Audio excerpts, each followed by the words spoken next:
So, you know, over like my deadline for this car was to get it done before August, and here we are in August. There's a lot of loose ends to tie up, and there's no exhaust on the car yet. But that's okay because it is coming along well. So, you know, I gotta be honest, starting the car was pretty encouraging.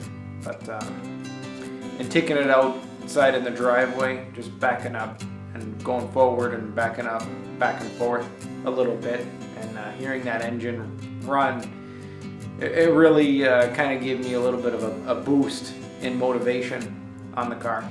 But over the last several weeks, I'd gotten kind of a little bit frustrated, so I really wasn't taking as much video footage as I normally do. So there's a lot of stuff I've done on the car over the last few weeks, the last like 3 weeks at least, that have not really made it on film. So I thought maybe I'd just mention some of these things. When I finally reconnected the battery after like 4 months time of being disconnected, the pop-up lights didn't work, so I had to troubleshoot that until I figured out it was a connection I forgot to connect. I had to reroute a lot of the brake lines because they were just too close to the manifold, and this is the kind of work that takes a long time, like rerouting brake lines and fuel lines. Anyway, this one here, as you can see, I have it going right through the body so that it's as far away from the manifold as possible. Of course, I reran all the fuel lines. I had already showed a clip of that, but the clip really doesn't capture the essence of how much work this was. So I rerouted them, and you can kind of see, I'm trying to flash the light here, you can kind of see where they're passing. Go underneath the car here, it's pretty much as I showed it in an earlier video, except this time it's finished, but it's a little heat shield. Another thing I kind of did was tidying up the wires and finding new places to tie them. My differential here was leaking, so I had to go buy some new oil and reseal it. Still see some of the sawdust on the ground from picking up the oil. I fabricated a few of these brackets here the one night to mount this coolant tank, the overflow coolant tank. And insofar as the hood closing issue, other than cutting a hole in it, here are some of the things I ended up having to do. I had to modify the thermostat housing so that we could lower the coolant fill neck. I ended up having to reroute all my hoses, well, not all my hoses, but quite a few hoses. I ended up having to modify the coolant hose that was going over the alternator. There's just no way the hood was ever going to close without that. The tensioner pulley, not the pulley itself, but the whole arm, I had to lower the whole unit because there's just no way my hood was going to close. So I was able to find that sweet spot where it was low enough for the hood to close, but it was high enough for the belt to clear, you know, the bottom part of it. And then after I installed the hood scoop, of course, I had to drill new holes for the washer spares because their previous location is now under the hood scoop. It's a new washer, windshield washer fluid lines, because the old ones would no longer reach the new locations of the sprayer. And of course, I was able to put the interior back together so you don't see any wiring on the ground or anything of the sort. And then, of course, the other day I spent almost 3/4 of a day realigning the engine. The engine, I mean, it worked, but the oil pan was rubbing against the K-member. Took me almost a whole day before I finally found that sweet spot where, you know, I would be more comfortable if I had more room in certain places, but it'll work. So anyway, enough about all this. There's work to be done. Let's get this exhaust build and let's put this car on the road.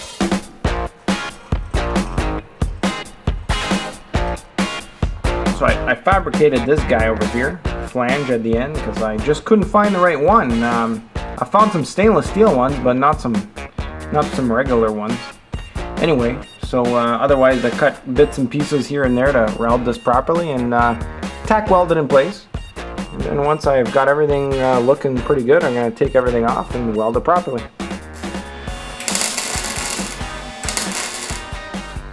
So a couple of burns and not too much hearing left. I got the first piece done here, so looking pretty cool. I like it. Getting better and better at my welding. Still not excellent, but it'll be fine. So this is the piece that connects to the manifold, goes around the fender well, and comes back underneath the car. And then I've got this flange connection here so that I can put the exhaust on and on after without having to cut it up.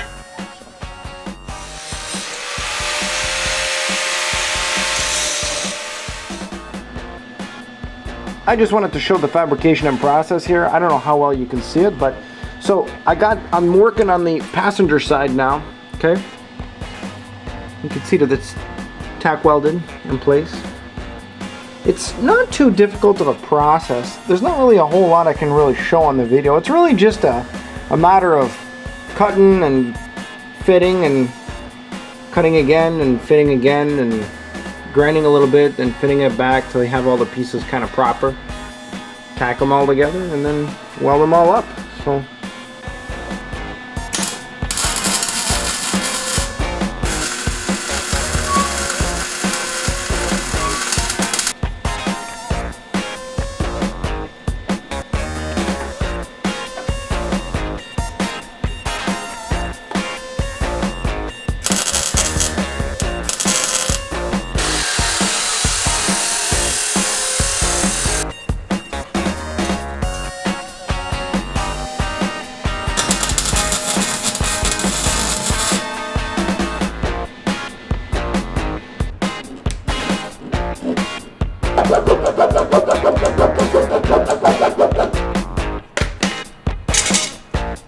something I never really mentioned is the type of muffler I'm using. I decided to go with these Thrush welded mufflers. I was originally just gonna put Flowmaster 40 series, but these are kind of very similar mufflers, and they're a little bit cheaper. So since I was running a little over budget, I went with the Thrush, and I was listening to some sounds on YouTube, and they sound pretty good. So.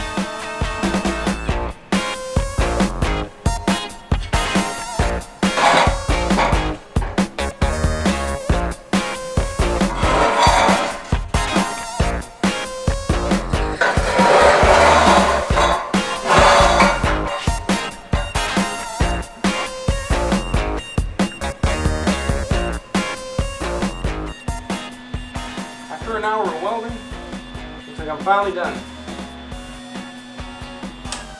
It's time to reinstall.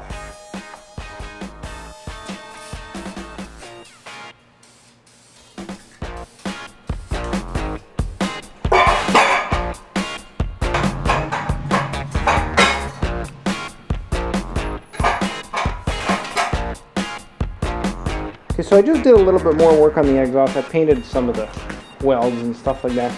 Anyway, I just thought that it would be cool to show the whole exhaust before I put it on the car all in one piece. So the front pieces that go around the fender wells and everything all together. This is my exhaust. And just another note on this too is I put my H-pipe after the catalytic converters.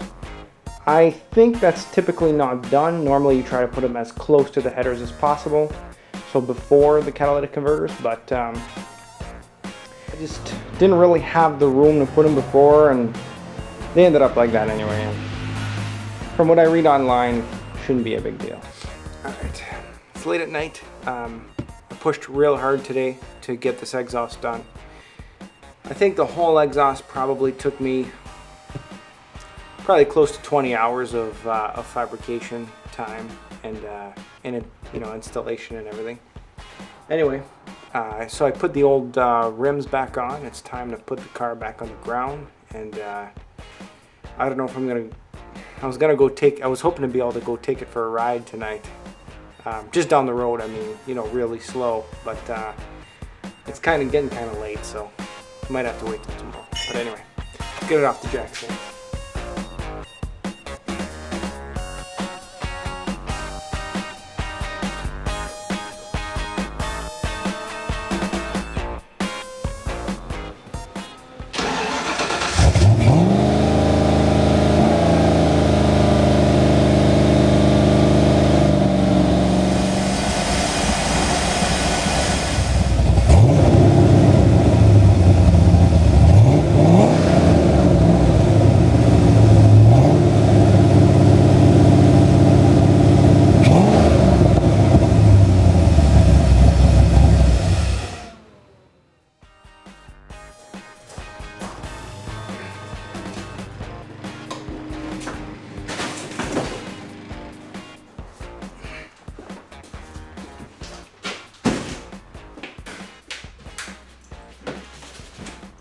My new wheels from Tire Rack have arrived. Pretty sweet, eh? I'm digging.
Clip that you saw me in when I was putting on the tires on the car, that was in August. Well, now we're in October, and really nothing's happened on the car since that clip. I really ended up parking the car and working on the house. As you can kind of see, my house is under a lot of renovations, so I've been putting a lot of time on that and very little time on the car, so it really has not changed at all since that last clip. Anyway, so it's not sorted. It's still got all kinds of little things that need tweaking and fixing and improving, but for the sake of closing this exhaust video and all that stuff, I wanted to take it out for a little spin, and probably honestly throughout this winter I'm going to finish sorting everything out, and then I'll probably make an official review video of the car next spring.